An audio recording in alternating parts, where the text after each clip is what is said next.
Roll up your sleeves, grab some trash bags, and let's declutter this fall. Hi, friends. Welcome back to the show. I'm so glad that you're here. It is turning the fall here in Florida. The weather is cooling down, and you know what that means. It is time to clear the clutter for fall. 2 times a year, I go through my entire house and declutter. I declutter along and along all throughout the year, especially after I have worked with a client decluttering their space. I come home really motivated and I usually fill up a bag, a box, something to take to the donation.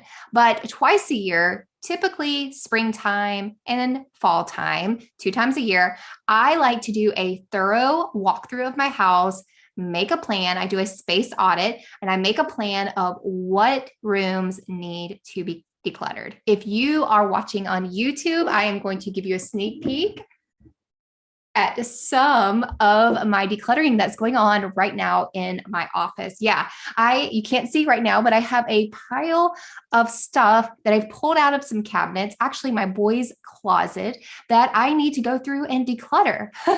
So I am making a plan for myself in my own home, and I want you to do the same. So on today's episode, I am sharing with you 4 tips. Well, that's not 4. I'm holding up 4 fingers on each hand if you're on YouTube watching this. 4 tips for cleaning out your closet. We're going to start our decluttering for this fall by focusing on our closet. And why are we starting there? Well, the weather is changing and I need to make sure that I have all of my clothes decluttered from warm season and ready for my winter season, my cooler season. I need to make sure that I have enough clothes for myself, for my kids, for my husband. I need to clear out things that I didn't wear for the last 6 months. That's why I do it twice a year, because there are some things that I have been hanging on to that I just didn't wear. And I know that if I go ahead and clear them out, it will highlight the things that I actually enjoy wearing. So we are going to start in our bedroom closet for our decluttering for this fall. So if you are joining me with this, I'm going to give you 4 tips of how you can make some decisions in your own closet. Now, before we get started, if you have not gotten my daily reset checklist, this is a checklist that I use to reset my home every night. Now, this is just what I do at night. I reset my spaces all day long because I don't want it to build up to where it is a big to-do list at the end of the night.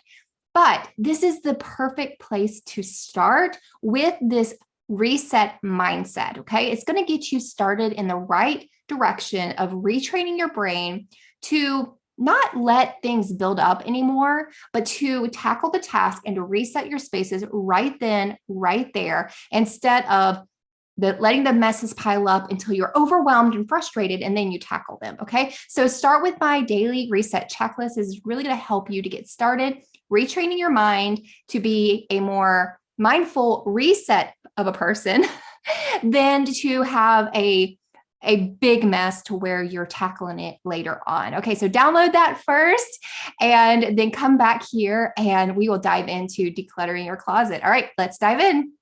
Okay, so like I said, I have 4 tips for you today when you are thinking about and working through the things in your closet. Okay, so we're really gonna focus on clothes, shoes, attire, and not necessarily all the other stuff that you store in your closet. I have an entire different episode for that. So first of all, when you're deciding what clothes you need to keep or keep out, consider the weather. Here in Florida, it changes. It varies from day to day. I mean, we could have a summer day and then we could have a 30-degree day. You never know what you're going to get. And it also varies throughout the day. So we can have a really cool morning and then by 9 o'clock, we're peeling off all of the layers of our clothing and getting into shorts and maybe a bathing suit. I remember taking my kids to a local river, and in January, it was like January 4th, we took them to a river and they went swimming. So think about the weather in your local area. What is it like? Is it typically snow all of the time? Is it 30 below? Is it warm and sunny? You're going to have to take these tips and apply them to your environment. So consider the weather. Are you going to have all 4 seasons in your closet? Well, that's how I have to live. I have to have all 4 seasons in my closet. So I limit how much I have. And I also think about, which is what I'm going to lean into, it's the next tip. Learn how to style with layers. So for me, I love tank tops and I love just cardigans and sweaters. I don't wear scarves. I feel like scarves are just bulky and big. Now I do have one scarf for when we're going skiing and when it is like 20 below outside. I do have a nice warm scarf, but I don't style with scarves. I am just a minimalist and I have learned to style with layers, simple layers that can be interchanged with other articles of clothing. So the second tip is to learn to style with layers that are conducive for your temperature in your environment. So the first tip is consider the weather. The second tip is to learn to style with layers. So what I recommend that you do is go to Pinterest. And if you are like me and you want to live a more minimal, manageable lifestyle within your capacity, okay? Hello, almost every single mom wants to be that way. Then I would go to Pinterest and I would type in minimalist wardrobe ideas, minimalist fall wardrobe ideas. And it's going to give you some different pictures of how you can interchange and style different pieces of your wardrobe, and it'll give you a different look. Now, let me tell you, not all minimalist wardrobes are a capsule wardrobe or a black and white and gray wardrobe. Learn your colors, learn what's good for you, and learn what can be styled with other articles of clothing by layering. Now, I'm not a fashion guide, but I know that you can achieve a lot of different looks with a few pieces of clothing. And also keep this in mind, nobody is paying attention to what you're wearing. I can't even remember what I wore yesterday. Wait, I do remember. It was a blue dress, but I also wore that blue dress on Sunday. Okay. Nobody cares what you're wearing. I have even seen in the minimalist movement how people have adopted the idea of having a uniform, something that they wear every day that's common to them, that they are known for. So when you wear the same thing or something that's similar to the same thing all the time, it is what you become known for. So for me, in the summertime, I am usually in jean shorts and a black or white or some kind of tank top, some kind of colored tank top, okay? Some neutral tank top. And I literally wear that every single day. So when the winter or the fall comes, what am I in? I am in jeans and the same tank top. And if it's cold outside, I throw on a cardigan over it. Like, that is me. That is who I am. So if you are someone who is bright and colorful and rainbows all the time, then pick like 5 to 6 shirts, articles of clothing, and then pick a cardigan or a sweater that can go over it and let that be known for who you are. Okay. So nobody cares what you're wearing, but when you wear the same thing, pretty often, you're going to be known for that thing. And it's not going to be like, wow, okay, she's wearing paisley today. Okay, whoa, now she's wearing checkers. Now, unless that's your personality to be the person that you never know what you're going to get. Okay, so think about, this is how you can have a minimalist wardrobe, is really pare down and think about like your favorite pieces, your favorite colors that make you feel good, and learn to layer with them. Okay, so number 1, consider the weather. Number 2, learn to style with layers. And number 3 is to keep everything visible. Try to keep everything visible. So in the winter time, after the winter has already gone, I don't pack up all of my winter clothing. I only pack up my heavy jackets, and I have like 2 of them, one for skiing and one for everyday wear.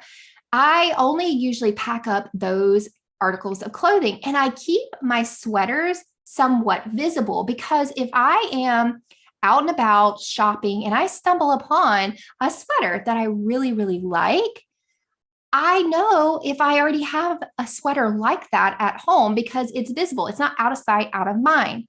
Some of you probably deal with object permanence, which is once the object is out of your sight, it's no longer in mind. You forget it, okay? So sometimes we have to keep everything visible so that we don't buy extra stuff or buy multiples of the same item that we already have.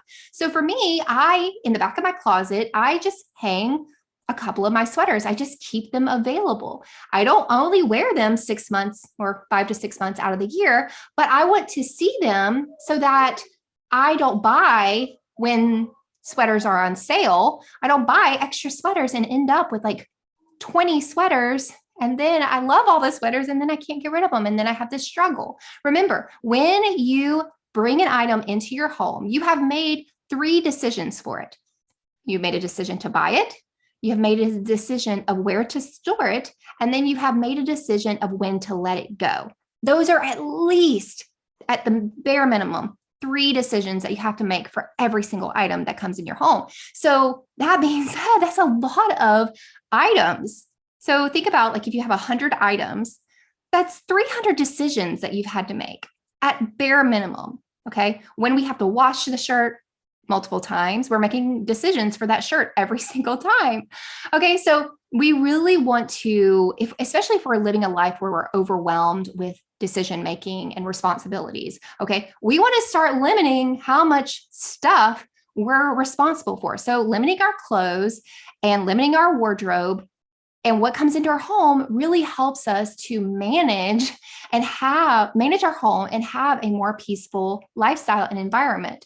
Okay, so try to keep everything visible. Keep everything hung up in your closet. If you have a large closet, which most people do nowadays, just keep your winter clothes out. Just push them, like shift them to where your cooler clothes or in your summer clothes are closer to your frequently used area, and move your sweaters that you're not going to use as often to the back of your closet. So you're doing like a rotation. You've probably heard of toy rotation before. Well, it's clothes rotation. But in this way, you're keeping these items and these articles of clothing visible so that you don't end up buying multiples of it when they are on sale. Okay, so try to keep everything visible. Now, if you don't have a large closet, which I personally don't, then I recommend storing these articles of clothing that you're not going to wear during the season in clear totes. Do not store them in solid color totes because you are going to be able to reference them and see them. Also, make sure that you have them labeled. So if you have a clear tote, it's up at the top of your closet where you're not reaching for it all the time. It's going to be clear, but it's going to say on the outside of it, 5 light sweaters, 4 heavy sweaters, 3 jackets. That way you have an inventory of how much you have so that when you're out and about and shopping, you already know that you don't need those items. Okay.